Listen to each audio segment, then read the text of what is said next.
In today's video, I'm going to teach you how to autoplay and loop Google Slides.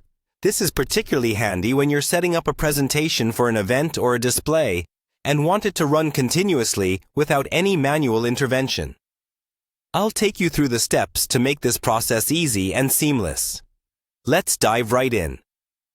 To get started, you'll first need to open your web browser and navigate to slides.google.com. This is where all your Google Slides are stored and where we'll begin our tutorial. Now, once you're on the Google Slides homepage, you'll see a list of your presentations, or you can start a new one if needed. Next up, you'll want to open the presentation that you intend to set up for autoplay and looping. Go ahead and click on the presentation, and it should open in a new tab or window. Now, with the presentation open, locate the menu at the top. Here, you'll see several options. You want to click on File.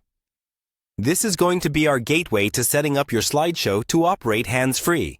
Once the File menu is open, you'll move a few steps down to find the Share option. Clicking on Share is pivotal because it opens up options that will allow you to modify how the slideshow interacts, especially if you're intending to share or publish your presentation. After you click on Share, the next step is very important for enabling the looping function. You need to click on the option that says, Restart the slideshow after the last slide. This action ensures that once the presentation hits the final slide, it automatically loops back to the beginning, creating a continuous cycle. This is essential if you want your viewer to have a seamless experience without interruptions. And that's essentially it. By following these steps, you've successfully set up your Google Slides presentation to autoplay and loop indefinitely.